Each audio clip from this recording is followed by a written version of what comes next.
Today, we have arrived on week 4 of our mental wellness sermon series. Let me, again, for a moment, refresh our memory how we got to this Sunday. In week 1, we reminded each other of our identity as God's creation and affirmed that we are fearfully and wonderfully made.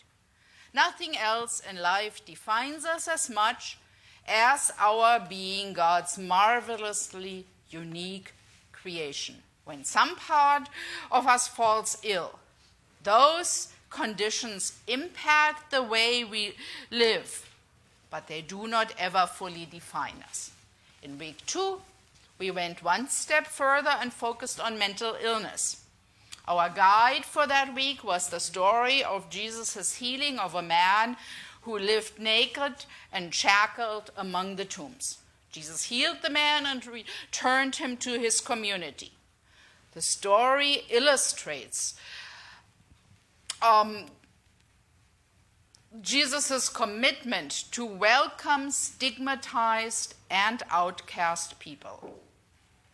Our learning outcomes for that week included that we must refrain from offering casual, uninformed diagnoses of people's mental health conditions, that we must never view people's mental health conditions as a sign of God's punishment, or attribute them to a person's inadequate faith, and that Jesus sets us free to follow his example and offer community and belonging to stigmatized and outcast people, including those who live with mental disorders.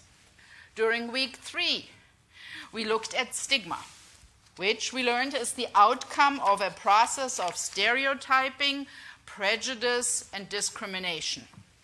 We looked at how such stigma manifests itself in a careless choice of words and in discriminatory actions. And we looked at how stigma can even manifest itself in silence, how not talking about mental challenges can reinforce an attitude of shame in people. There is a tremendous power in looking beyond medical diagnoses and simply recognizing people for who they are. The church is called to be a community where the God-given value and dignity of all people is acknowledged and welcomed, and where individuals are known by name, not by diagnosis. At the heart of Jesus' mission and ministry was to truly see, name, welcome, and accompany people, especially people on the margins of society. The church is called to continue the mission and ministry of Jesus to erase shameful stigmas and bring healing, reconciliation, and wholeness to the world. So that kind of concludes the looking back part. Let's move forward. Today, we will explore together the difference between cure and recovery. We will also examine the relationship between recovery and healing, especially with respect to mental health. Acute physical illnesses, acute physical diseases typically can be cured. People who are cured no longer experience any symptoms of the illnesses or injuries from which they once suffered. We can be cured of such things as fractures, infections, rashes, sprains, or even athlete's foot. Chronic health conditions are fundamentally different. Doctors cannot cure, for example, diabetes, hypertension, chronic kidney, lung, or heart disease, Parkinson's disease, Crohn's disease, systemic lupus, glaucoma, or epilepsy. Long list. Doctors cannot cure their patients of these diseases, but they can help their patients manage their conditions. The same is true for most mental illnesses. Mental illnesses will never fully go away.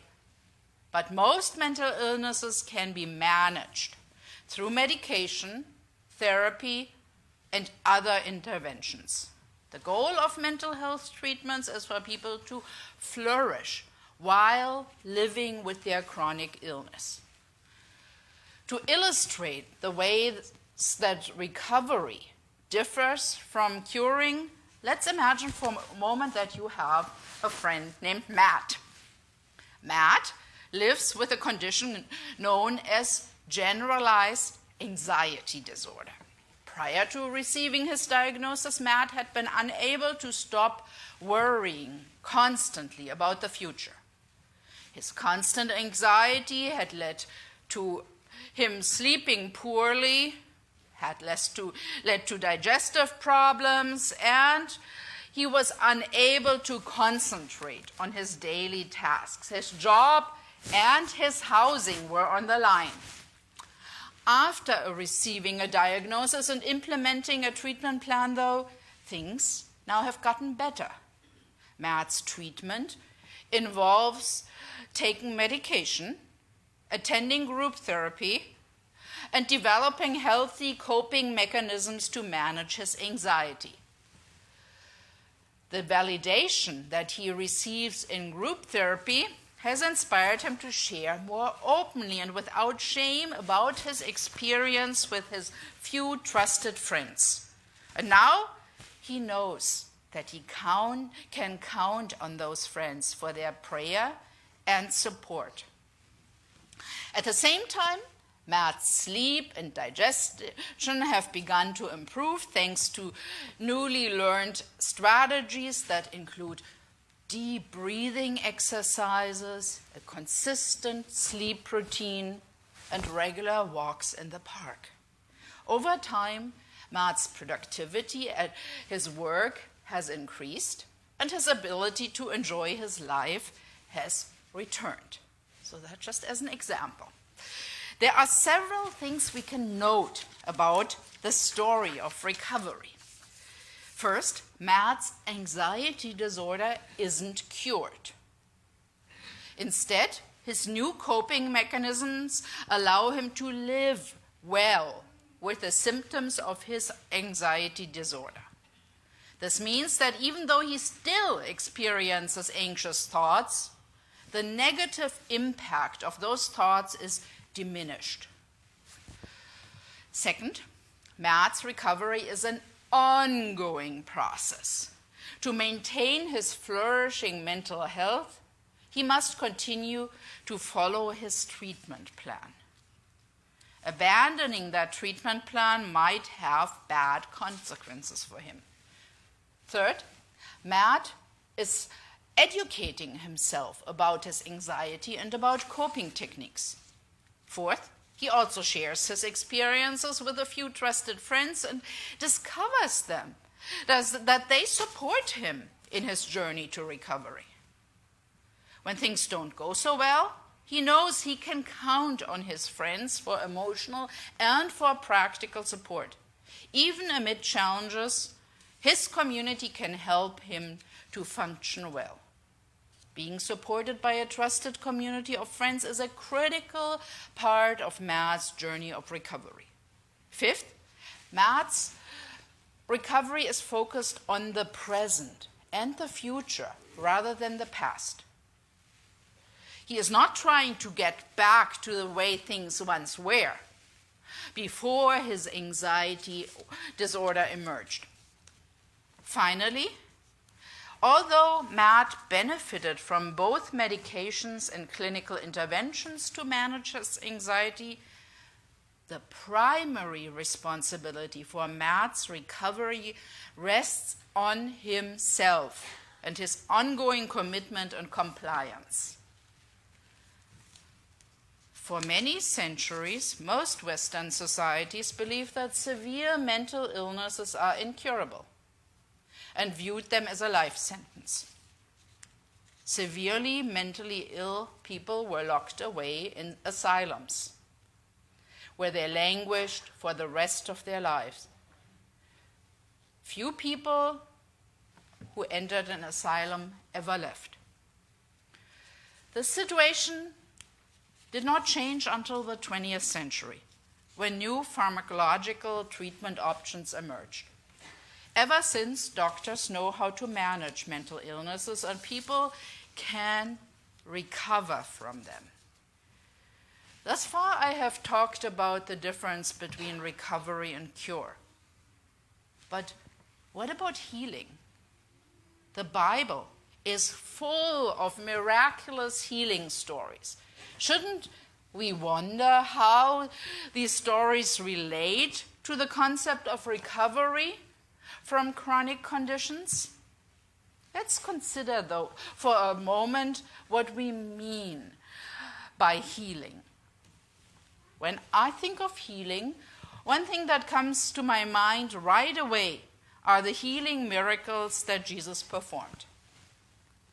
Jesus opened blind eyes and deaf ears, banished fevers, helped the lame walk, and even raised individuals from death. This form of immediate and supernatural healing is indeed a wonderful gift. But it is very different from the concept of recovery that ordinary humans have access to.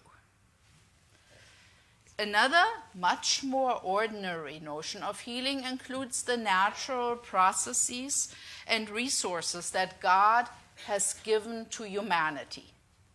Broken bones are designed to mend over time. Antibiotics can cure infections, and the skill of surgeons can heal us from the effects of accidents and illnesses. This kind of healing grace infuses our everyday lives, a grace that appears so gradually that we may not even recognize it as God's gift. The journey of recovery from chronic conditions is just another example of this form of gradual healing. Recovery is a natural process available to us by the grace of God. Apply that to the fictitious story of Matt. Yeah? That's his recovery. All the many facets of it are God's gift too. Any Christian reflection about healing must also include God's promise that in the end of time, all creation will be healed. The last book in the Bible, Revelation, echoes that promise. And I heard a loud voice from the throne saying, "See, the home of God is among mortals. He will dwell with them. They will be his peoples, and God himself will be with them. He will wipe away every tear from their eyes. Death will be no more. Mourning and crying and pain will be no more. For the first things have passed away."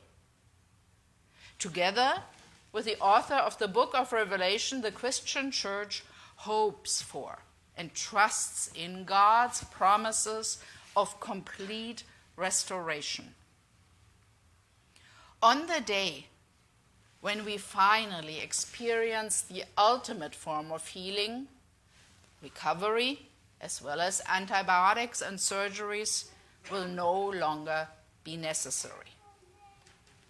In addition to proclaiming God's promise of ultimate healing of all creation, the Bible also points to the role of community in the process of healing and recovery.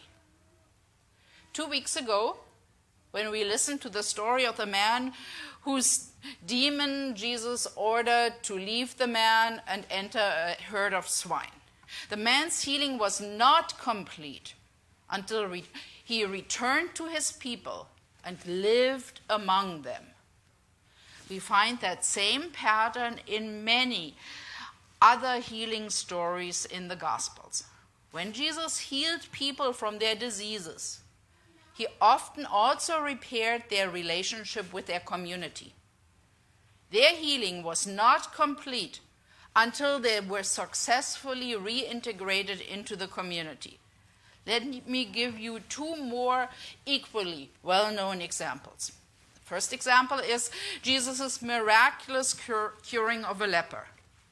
After the skin disease had left the man, Jesus orders him to go, show yourself to the priest, and offer for your cleansing what Moses commanded, as a testimony to them. Although Jesus had eradicated the man's disease, it was necessary for the man to follow the prescribed rituals for him to be accepted once more into society. And that's what Jesus made him do. The second example is the story of the woman with the debilitating blood flow that had rendered her ritually unclean for 12 years, unable to participate in any communal activities or events.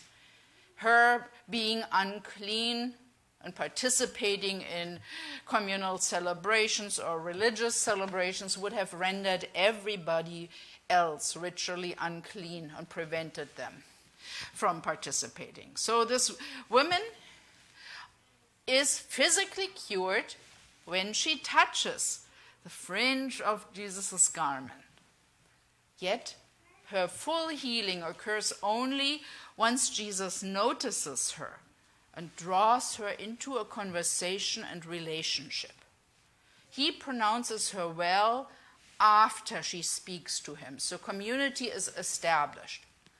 Both stories illustrate the restoration of relationships and acceptance within community, are important elements of the biblical understanding of healing. That's for a good reason. A loving, relational God, the divine community of Father, Son, and Holy Spirit, created humanity for the purpose of relationships. Therefore, nobody can experience full healing apart from the invitation to reconnect with God and with other people. Healing, wellness, and compassionate community go hand in hand. All three are a part of the comprehensive toolbox that God has put into human hands.